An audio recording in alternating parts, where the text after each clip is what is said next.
So first, Jerry, you say that the voices can pull up anything from someone's memory and attack them with it. Could you describe what you mean by that? Well, yeah, I've had patients who would tell me that the voices would dredge up stuff from their memories that they had long forgotten. And it's always negative stuff. It's always stuff that's guilt-ridden, shameful. It's always negative.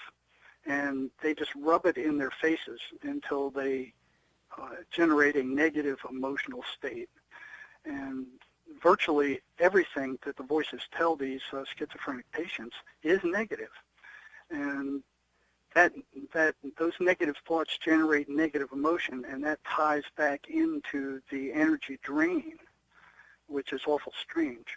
But if you talk to these patients, they will tell you, yes, I feel drained of energy, and I can feel the energy being drained and leaving. So apparently what these things do is they create a negative emotional state. And from some other readings I've done is they can't produce this negative emotion themselves, and it's what they feed off of. Once that negative emotional state is generated, then they will drain that energy off, and the patients will say, yeah, I can feel it leaving. But what's really strange is when you ask them, okay, you felt this energy drain, 5,000 times in your lifetime. Every time the voices appear, you after they hit you, you are drained of energy. What is draining you of that energy? And the answer is consistently, I don't know.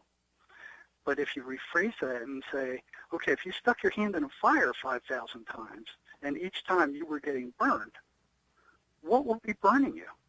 They have no trouble saying the fire. But there's a block when it comes to them connecting the energy drain with the voices. Even though there's a one-to-one correlation between the voices appearing and their energy disappearing, they are not allowed to see it. And, you have to hammer on them for quite a while. Some of them never see it, and some of them eventually go, well, the voices. All right, now, at that point, the voices start getting a little louder in their head. And do you think that the voices are part of the reason are they intentionally trying to block them from being able to realize that they're being drained by the voices? Oh, shoot. I'll tell you what, you get to that point, and the voices go nuts. Okay, so they block that bit of information, and they get upset about it, and they start getting louder. But when you go to start telling the patient that their energy is being taken from them, the voices go ballistic. And there was one time where I brought that up to a schizophrenic I was working with for months in the prison, and the walls of my office started crackling like an electric arc welder. It was like they didn't like that at all. And consistently, what's very strange is when you go to bring that up, that these voices are energy parasites, and that they put negative thoughts in your head that generate negative emotional states, and then they drain off that energy. When you go to tell the patient that, the voices get astronomically louder, so they can't even hear you talking. And if you don't know how to shut them up, then you can't get that information through. And what the voices will tell them, and this is like the cookie cutter phenomenon. Oh, yeah, so let me ask you about that. So you say that the voices often behave in a similar fashion. Can you describe what you mean by that? Oh, shoot. And it's very strange because across physical distances, different institutions, different states, once you go to tell the patient, inform the patient that these things are energy vampires, the voices will say three things consistently. And it's almost like, they're all made it from the same cookie cutter. And I don't understand why this is, but it's very strange. They will, first of all, when you start talking about that, they'll get very loud and try to block out what you're trying to say to the patient. Okay, there are ways to get rid of them, so you get rid of them, shut them up. It's a temporary thing on the most part that allows the patient to hear what you're saying. right? Number one, the voices will come and say, this guy's crazy. He's full of crap. Don't listen to anything he has to say. He's a complete nutcase, right? If the patient continues to listen, which they do because they see that you know more about these things than they do in a lot of cases, the second thing the voices will say consistently is, get the devil away from him, leave the hospital, leave the office, run out of here, get out. Right? If the patient decides to stay, the third thing they will do is says, attack him. Right? And they've done that. I had a psychotic Apache pick up a chair and throw it at my head and just barely clip the top of my head. It hasn't happened often. And you can use that against them, because when you go to tell the patient, before you go to tell them, you say, okay, are you hearing the voices now? And they'll say, well, no. And you can say, in 5 minutes, you will be. And this is what they're going to tell you. And you run those factors by and say they'll tell you to, I'm full of crap, get the devil out of here, and attack. And the patient is a little bit horrified. Oh, no, I wouldn't attack you. And I said, well, I know you wouldn't, but they will tell you to, And in 5 minutes, that rolls right off. If somebody told me, hey, in 5 minutes you're going to be dancing on your head in the middle of your driveway, I go, you're full of it. I'm not going to do that. But consistently, these things will do it. Even though they know that information is coming, and we've told them it's coming, they still do the same three things, and that can be used against them. Yeah, that's amazing. Once the patient realized that, hey, he predicted what these things were going to do, and they did it, that grips them. It's like, hey, this guy knows something more about these things than I do. And they will stay there, and they will listen. I've even had one patient that I said, okay, they're going to tell you to attack me, and she says, well, I'm kind of unstable right now. If I can't hold it, I'll warn you, and you get out of the room. So that's what happened. She said, I can't hold any longer. And we were in a room. I closed the door, and she went ballistic in there. And I'm standing outside the door kind of tapping my foot, waiting for it to get over. And here's all these nurses run up and like, hey, what's going on? And leave her alone. She'll be okay in a second. And then it calmed down, and I went back in. But yeah, they will tell the patient to attack you. Yeah, so all right, that's fascinating. And I know that you had mentioned before there are ways to at least temporarily split people from the voices or get the voices to quiet down. Would you describe how that happens? Well, I can, but for the most part, it's a temporary thing. If they don't turn their lives around and start asking for spiritual help from a positive direction, that is only going to last for, maybe a few hours at the most. The longest I've seen it, there's things they have to do, to keep these things away.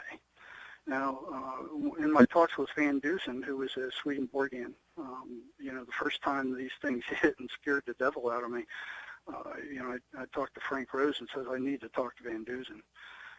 And he brought up some experiments that one guy was doing in the 1920s with static electricity. He was actually shocking schizophrenic patients with static electricity, which the voices reported was like a thunderstorm to them. It was like a firestorm. They didn't like it at all, and they would temporarily leave.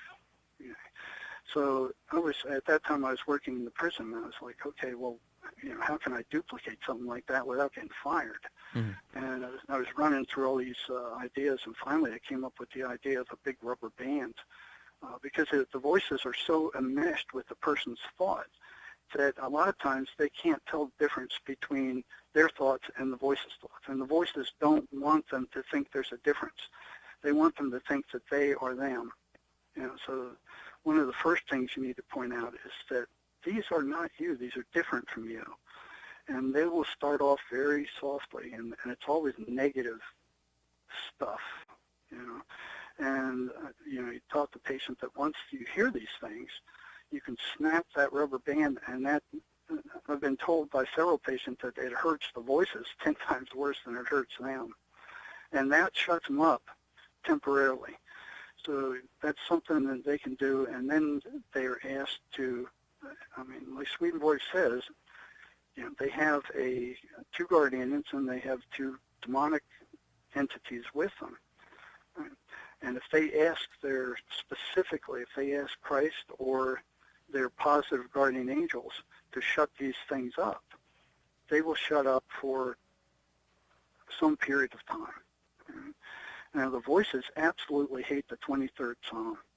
One patient told me that it was like throwing worms on a hot frying pan for them to hear the 23rd Psalm. They also hate Amazing Grace, that song. So, one thing I tell the patients is even if you have to repeat the 23rd Psalm 1,000 times a day, it's like sticking them with a hot stick. They can't stand it. They can't stand anything positive. So, you have to shut them up in order to get that information through. Right? Mm-hmm. What I just told you just shuts them up basically so the patient can ask for spiritual help. And one thing that happens there is that, the voices will make them, when they pray, they'll pray for everybody else and not to get rid of the voices. They have to specifically ask for the voices to be shut up. And it's amazing how hard they find that to be. And then moving into what I do, and I'm not the one that does it. I mean, I'm just kind of like the medium for it. And once you start approaching telling the patient that these things are energy vampires, I learned this the hard way. There were a number of times I came back from the prison and the hospitals just completely drained of energy because they were hitting me also. So this is kind of like creeping up on them. You give the patient as much information about them as possible without setting them off. You'll start setting them off when you start telling the patient that they are different from them, that they don't belong to them. And it appears that the voices are shocked that somebody is aware on the outside of their existence, and it takes them a while to kind of reconstitute. So they'll sit there and they'll listen. Where's all this going? Where's all this going? And then once it starts threatening them, then they become active and they start screaming. Okay, so the patient listens to all these different facets of them. They're always negative. They're always telling you lies. They're always trying to create a negative state. They hate your wife. They hate your kids. They're always telling you to do negative stuff. It's consistently negative, all the time. And if there is any positive to it, it's only that it can become more negative later. I've had them tell a patient or prisoners, this guy's going to beat you up within 2 days, and it actually happens. So it's kind of like they do that to gain their trust, and then they use that to perpetuate more negativity. So in order to shut them up and get that information through, I will, feed them all these aspects of what these things do, and they kind of do to these schizophrenic patients what our military does to prisoners of war. They harass them constantly. Those voices are constantly harassing them, saying, you do this, you do that, and we'll shut up. And I've had 2 patients where they say, you poke your eye out, and we'll shut up. And they poke their eye out, and the voices go, you stupid fool, you listen to us. See how stupid you are? I mean, that's how dastardly they are. So you can't trust anything they say. I mean, virtually everything they say about the patient is a lie. So that's one thing the patient can everything they say about themselves, about the patient himself is a lie. And I thought at first, and that came from a gal that I knew for years that I worked with in prison reform. And, I've known her for maybe 10, 15 years before she came out and says, one day I was just kind of talking to her over the computer and, was telling her about one of the more interesting cases. And she goes, yeah, I know all about that. I heard voices when I was a young woman. I went, what? Because I would have never known. I mean, she's an engineer. She's a civil engineer. She's very spiritually advanced. She's the last person in the world I would ever expect to have heard voices, and she was familiar with all this stuff. And that's what she came up with, was that That's a Lie program, is when they tell you something negative about yourself, you retort with, that's a lie. You don't hook on to it. Right? Now, that's something patients can do if they can remember to do it. Yeah, You know? and so that's interesting. And what you were sort of mentioning it, but so what are these voices, these entities? What do they want? They want negative energy, right? And they want the destruction of the person. They want them. You know, it appears that they're assigned to destroy that person. Okay, and you know, if you look at the statistics, schizophrenics kill themselves at rates very much higher than general population psychiatric patients. And I think that's mostly because of the voices. And they're, you know, lots of times they're telling them, kill yourself. You know, nobody loves you, nobody likes you. You're a waste. Kill yourself. You know. And I've heard several patients say, just as they were about to, the voices said, no, stop. You know. Now that made sense because, you know, they feed off of the negative emotional energy. What I can't understand is what happens if the patient kills themselves and these guys have nothing to feed off of anymore. You know, what happens then? Oh, yeah. So I was going to ask, what, you know, thinking about, you know, we met because you had started to get into Swedenborg and seeing connections there. So how did you first come to see a connection between what you were experiencing and learning working with the patients and what Swedenborg had written? I think it first happened when I picked up a copy of Heaven and Hell and started reading it. And I'm like, wow, this matches, that matches. You know, it's like, whoa, hey, this guy's come closer to what I've actually experienced with these people than anybody else I've ever read. And, you know, you look at the Bible and evil and demonic voices are mentioned 23 or more times. And as a Christian nation, what happened to that?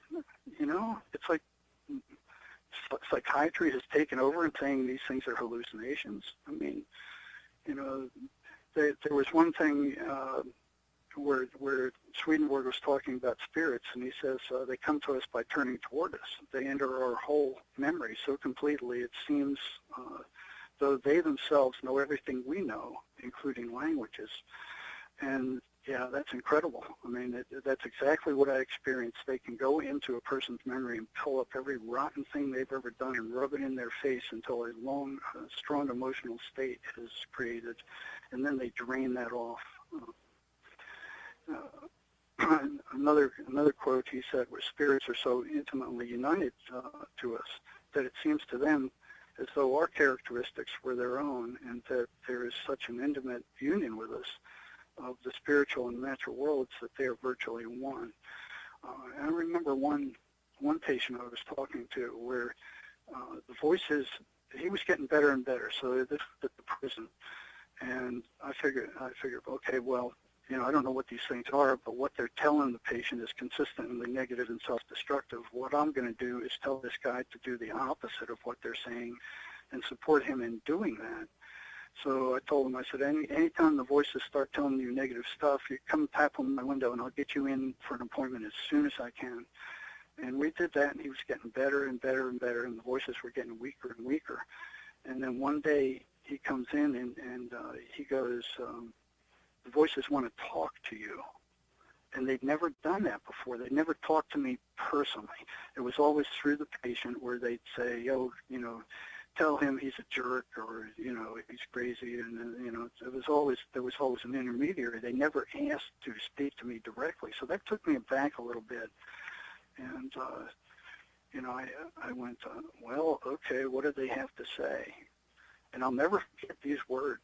They came out and they said, you have no right to interfere with our way of life. And the hair just went up on my back. I mean, our way of life, plural. This wasn't the patient talking, you know, our way of life. And I'm like, whoa. where did that come from? So at that point, I was realizing, hey, this is getting personal. this is, they are aware of me, and they're aware that I'm interfering with what they're doing. And I didn't stop at that point. The patient kept getting better and better, and that's when one day he walks into the office and he just kind of sits down with this glazed look on his face and says nothing. And then the office just started crackling. I mean, this electrical crackle went up the wall, along the ceiling, and back down into a Rubbermaid trash can at my feet. And I'm looking in there, and there's nothing there. I was like, I was scared to death. I mean, it was very loud. It was like an arc welder. And then after that was over, and while it's going on, I asked him, I said, do you hear that? And he just staring at me with this glazed look on his face, he didn't respond.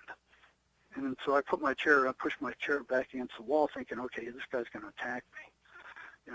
And this was after I brought up the notion, when he first came in, I said, hey, I found a paragraph from a medicine man who's saying these things are energy vampires. And I asked him to read it, and he looked at it, started reading it, and then this stuff started happening.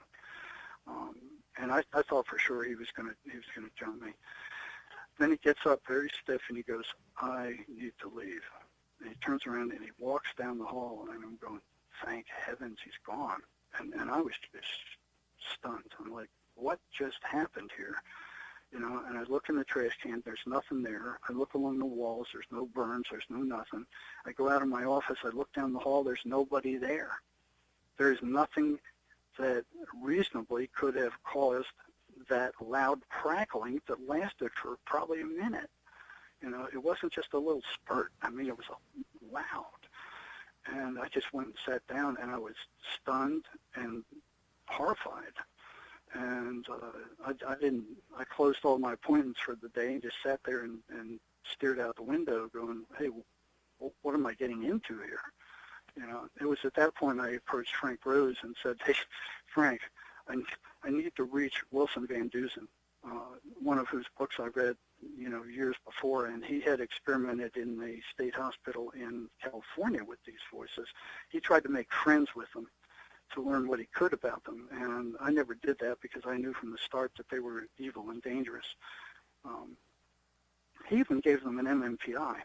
So he gave the patient an MMPI, and the patient, he said the patient came out much less psychotic than the voices did when they took the MMPI, which I found very interesting. Yeah, and I think we're going to, I'm going to include, just before your interview, I'll include a little bit of what he wrote in his pamphlet, The Presence of Spirits in Madness. I'll go over that to show people what he's talking about there. So I think that's going to be really good. I think we got plenty of material here. Was there anything you really wanted to say that you didn't get to? Well, there's a whole long list of things people can do to interfere with these things. Mm-hmm. But we can do that at another time, too, if you want. Or I can just kind of briefly run down them. Sure. Why don't you run down that list, and if we don't have room for it in this episode, maybe there'll be another episode we can get it into. Okay. Well, one of the things I found was that these things have control of the person's memory. So I can sit down with a schizophrenic patient and say, listen, this is what you need to do to keep them away, and I'll ask them to repeat what I just said, and half of it's gone.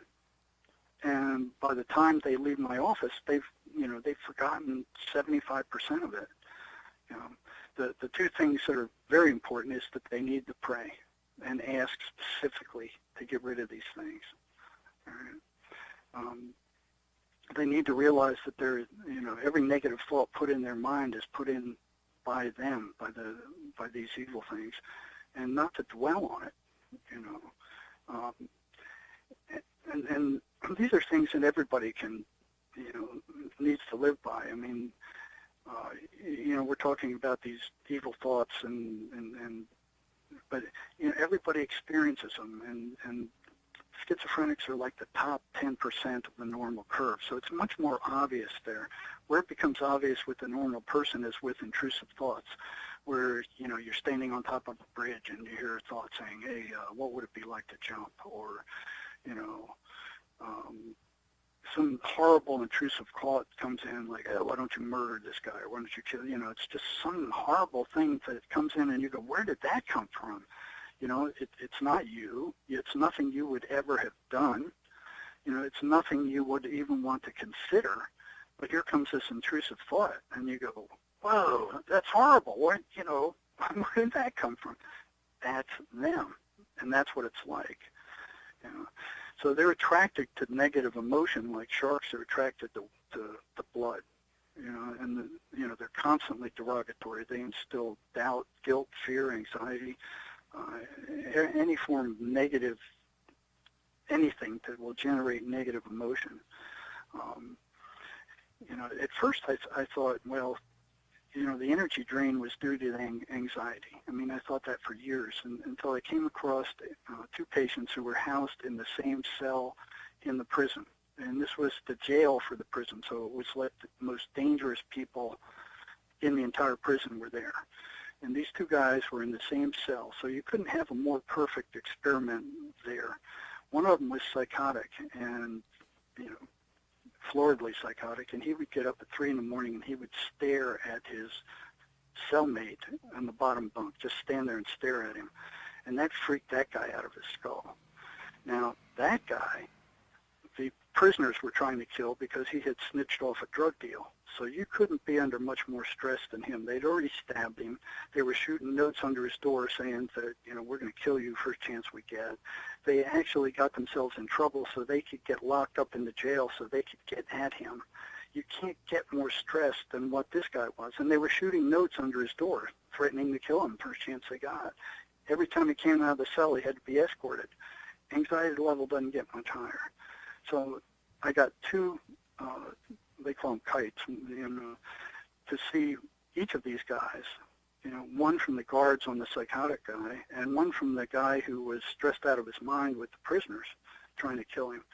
I saw them on the same day, and I looked at their energy level, and the psychotic guy, he had no energy whatsoever. The guy they were trying to kill, he looked like Superman compared to this other psychotic guy. He had 100 times more energy, and it just smacked me in the face like it's not anxiety that causes the drain. Here it is right in front of my face. You can't get much more stressed than this guy. Right. So they are energy parasites, and they're drawn to negative energy. Mm-hmm. Yeah, man. And that pulls them in. And I think Secrets of Heaven said, he doesn't send wicked angels. We invite them to come. So the more negative you get, the more you draw them in. And amphetamine does the same thing. The prisoners called amphetamine the devil's drug. And they would go psychotic on that in record numbers, and they don't come back. They just don't come back.